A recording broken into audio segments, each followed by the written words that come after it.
Well, hello and welcome to another Tyrrell's Classic Workshop. And this time round we're doing a workshop catch-up, or Catchup as Jonathan and I call them now. And we've got a few saucy cars in. This Ferrari 308 GTB is the car that James was sort of putting back together. It was ready to really to break its back some time ago because the chassis was very rusty. So James has welded in new sections of chassis long since we built the car back up, and it's now actually ready to go back to the customer. And he has been to see it, and he is absolutely delighted with it. This is an early fiberglass bodied 308, so the outer skin, this bit, is fiberglass over the steel subframe, which is then onto the steel chassis. So it's actually only the outside that is fiberglass for all that. But to get a very smooth finish is quite difficult on fiberglass from 1978 because it moves and ages and delaminates and does all sorts of things. But Ryan, our painter, has done a wonderful job under the circumstances. You also can't dry it in the oven. You can't heat it up to the same temperature as you can a steel or alloy car because the fiberglass starts to move and misshape, and one minute you have a beautifully smooth body panel and the next minute it's ripply and horrible. So Ryan's done a wonderful job, and the owner knows this. He has been in the car business himself, and as I say, I think the results we've got are pretty spectacular, all things considered. So good result there. And we'll just have a look at a couple of other cars that have come in and are nearing completion. Well, no workshop catch-up video, that's easy for me to say, would be complete without a visit to the yellow Miura, the Black Forest car, which was bought very publicly at auction some time ago. And the restoration of this is well on its way to being finished now. The cylinder heads are about to go on the engine. We've had some specially made camshafts, more of which in a moment, for the engine. We've had our usual forged pistons from CP Carrillo, again, easy for me to say, in California. And the whole thing is taking shape really nicely. We've obviously fitted all the furniture to the front end here. The car's had its lovely paint job, including the ever so lovely fuel tank access here through this grille, just exactly as it should be, even down to the original Trico speed blade windscreen wiper blades. You'd be amazed. I've seen Ferrari GTOs worth $80–90 million at Concours events that have had horrible modern plastic windscreen wiper blades on them. It's this sort of attention to detail that personally I'm very interested in, but as I say, you know, I've seen cars worth gazillions of pounds or dollars at car shows, and little details like this have let them down. It's just so frustrating, really. Well, here we have the bottom end of the yellow Miura and the gearbox all built up with these beautiful forged pistons from California. So the cylinder heads are going to be going back on this very shortly. But one of the things that's quite interesting about this job is I've actually been working with a camshaft company in the UK, a very, very old, well-established and experienced camshaft manufacturing and designing company. And between us, we've come up with a special computer-designed profile which is better than the 50-year-old one plus from Lamborghini all those years ago. And this copes better with modern fuels. It provides more drivability. At low revs, particularly opening the throttle, things like that. It sort of takes care of slight misfires and things. It gives a bit more torque, smoother idling, and a bit more power as well. It's not an extreme cam profile, but it is designed and made under extremely high quality conditions. In fact, the company concerned had just invested a massive amount of money in a new camshaft grinding machine. And these were one of the first sets of cams to be ground on it. So I'm really looking forward to seeing how this car performs on the road. It should be quite special. So yeah, that's all set up now. The tappets are all done and that's ready to go back on. So all good. In the meantime, we've got the green Miura, which is well on its way to being done as well. This came in from the US in red, and it's obviously been repainted in its original Verde Miura, lime green. And let's go over and have a look what Craig's been up to in the trim shop on these cars. Just on my way to see Craig, we're casually walking past a Ferrari V12 short engine here, which Marcus has been building up. This is a 330 GT, so 330 times 12 equals 4,000. So each cylinder is 330 cc, which is how Ferrari arrived at the model name. So yeah, just another project that's well underway. This, again, pistons specially made, almost too nice to put in an engine really. But right, let's go and see what Craig's up to. Well, no workshop catch-up would be complete, head up a shade, without a visit to Craig and his wonderful trim shop area. You're becoming a bit of a cult figure, you know, on YouTube, Craig. I'm not surprised, because Harry was gobsmacked at the work you've done on his Countach carpets, quite rightly. But we're looking at Miura interiors, aren't we? Yes, yeah. And this is now this is the green Miura that came in and has been retrimmed some years ago in the US. Yeah. And it was basically the owner wants it back to original. So we've got the original grey. The exact original grain of vinyl. Yes, the original grey vinyl. In fact, we've got all the original materials, haven't we? Yeah, the same with the seats as well. The same, the velour, be it in a different colour than the blue one. But yeah, and this is a bit of Miura dashboard we've got here. And you put, so that's the old. That's the cover that came off it. I've taken that apart to see how good a fit it is. I'll most probably tweak it a little bit. On one of the pieces, on this one here, there's a false sort of stitch line where it's not a seam, but they've done a proper seam, so we need to do it properly. We need to do it falsely. Yes, we do, because it's got to be, it's at this level. I mean, a Miura SV, you know, talking about money is vulgar, but a Miura SV is a $3.5 million car now, basically. Yeah. So it doesn't really matter what other people expect. We expect it to leave here pretty perfectly, don't we, really? Yeah. No pressure, of course. So you've got these, and these are bits of your handiwork. So in a way, I'm taking liberties here with your. Okay. Spot the seat which is new and spot the seat which is 52 years old. So basically, this is the original seat out of the yellow Miura, and this is your retrimmed seat out of the SV. Yeah.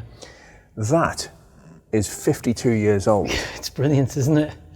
How have you managed to get that like that? Well, we cleaned it up, and it was practically there anyway. It just needed a little bit of persuading, really, so that when we came to do this one as well, we had a good blueprint to work off, being the original. Because no pun intended. Well, yeah, because the cover that came off that, all the borders here, all the panels were wrong, so it needed to match up with that, which I've tried. You know, these panels here should match up with that. So the ones that came out of the retrimmed SV, it just wasn't right. It looked okay, but as soon as you start taking it apart, it's not. Well, no. I think you're being a bit kind, really. But anyway, but this is the original material. This is the original pattern, exactly. Velluto or velour, which of course was frowned upon, wasn't it, from the 80s onwards? Nobody wanted it. But I mean, this was bright red with a light tan leather interior, and he wants it back to pristine original. It is. This is a headrest you've done, which is beautiful. That sits in a panel, obviously. Yes, in the car, in the back, separate from the seat. But again, this velour it's stunning. It really is. And your work is stunning, and you've got this basket weave vinyl underneath as well. That's sewn into, so the panels on the side are separate to this panel, and then you hand sew this part onto that part. With great patience. Now, this is also a piece of 52-year-old carpet and rubber mat, Yes. is it not? Yeah. And is this is the passenger side, isn't it? Yes, yeah. But you've actually, again, this is hard to believe, that's the original rubber mat from 1970. Yeah. And that's the original carpet from 1970. Now, how did you manage to clean that up? I steamed it and then just was sort of gentle with it, really. Gave it a hoover, a little bit here and there, you know, moving it around. And also we took the rubber off and re-glued it and then re-sewn, like we've done with Harry's carpets as well. Did the same thing. And you use the original holes? We go into the original hole, yeah. So so it doesn't look like there's, you know, our line of sewing and then perforations after it, yeah. And you have to get the pitch right, presumably, don't you? Yeah, well, you have to get the size of the stitch right, which I can alter on my machine. But as soon as you're into the first hole, it's fine. That's easy for you to say. Yes, very modest. Yeah. And we put some Hessian on the bottom as well to give it a little bit more gumption because it had lost its shape. Right. So now it seems, you know, now it's flat, like it most probably was. And you'll put a couple of clips in the corners. Yes, yeah. To save it sort of, because what happens is they do this, don't they? We've all Yes. had this experience in classic cars. Yeah. Before you know it, this is all horrible and messed up and like scrunched up. Oh, what fantastic work. I mean, look at that. Just beautiful. Stunning. Really, really good stuff. Thanks very much, Craig. Thanks. Well, another car that's just arrived for restoration or a good looking at is this car, a Ferrari F40. It's basically an excellent canvas to start from. It's done just around 20,000 kilometers, so it's just right in terms of usage and mileage. You don't want a car that's done 200 kilometers from new because it will just be a nightmare to recommission with seals stuck and gaskets and things like that. So we're going to be really doing a lot of almost forensic tests on this car to see what the engine's like, etc. And there are some jobs to do on it as regards the carbon bodywork, but fortunately Ryan, our painter, is very experienced with this type of bodywork, so he's got a few tricks up his sleeve which we'll be having a look at as we get into the meat of this job. But great job to have, very happy it's arrived from Europe, and we'll be charting this car's progress as we go along. Well, another car that's arrived is this car here. Keen Bentley spotters would say that this is a Bentley S3 with the twin headlights, made from 1962 to 65, but actually, as happened with quite a lot of Bentley S2s at the time, with the single headlights, owners sent them back to the factory at Crewe to be updated and made to look like they'd bought a new car, updated to the S3 spec. And that's exactly, as far as I'm aware, what happened with this one. I mean, looks more up to date with the twin headlights, same as the Silver Shadow had. But this car is in for a complete recommissioning. We've ordered lots of parts for the braking system on this car. I'm just going to send it up in the air and delve into how the braking system actually works, because it's very unusual. Well, this is quite an interesting car. Rolls-Royce were always trying to make every effort that the driver or the passenger or any user of the car had to input as light as possible. So that's why they, for example, made the doors, the bonnet and the boot lid out of aluminium to keep the weight down, so when you opened or closed the door there wasn't a huge amount of effort involved. And on the Silver Shadows they had great big counterbalance springs, so the bonnet or the hood was really easy to open and close. And that included the braking system. And this car has got drum brakes all round, which have what's called a self-wrapping effect. When it goes forward, they sort of try and bind into the drum, for want of a better way of putting it, which does help when you press the brake pedal. It actually helps give some of the effort into actually putting the brakes on. But ultimately, because Rolls-Royce and Bentley didn't want you to have to push hard on the brake pedal, they, like almost every car has today, they had a servo mechanism. But it wasn't just Rolls-Royce that were vying to be the best car in the world in the 1920s and 30s. There was Duesenberg in the US, there was Bugatti and Hispano-Suiza. The system was what's called a mechanical friction servo. So in this car, for example, when you press the brake pedal, you're only applying 30% of the brakes at any one time, at best. And the reason why you're doing that is because this little thing here is a clutch plate mounted on, this is the output shaft from the transmission here, there's a spur 90 degrees off, and you've got a clutch unit here. And when you press the brake pedal, it actually pushes this clutch in towards a disc in here. And the movement of the car, the prop shaft, actually causes this to apply the brakes and do the other 70%. So, for example, the master cylinders are there. If I do that, that's actually applying, because this disc would move and push that, the other 70% of the brakes. It's a mad system, and it's very complicated. This is called, in Rolls-Royce speak, the trapeze mechanism. And it only needs to be slightly out of adjustment, and it can cause excessive travel or not enough braking power. I mean, they're a very, very sensitive system. When they're set up, they're okay. When they're not, they're terrible. So we're going to be completely recommissioning this braking system, and I can explain more about how it works in due course. But I love challenges like this because there's some necessity to get it right, instead of just bolting something on or tapping something on a laptop and it's done.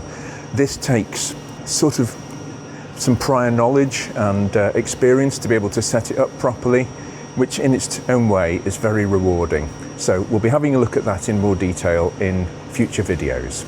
Well, I'd also like to thank everybody for their support with the merchandise. We had no idea it was going to take off like it has. We've had literally hundreds of orders for shirts and caps.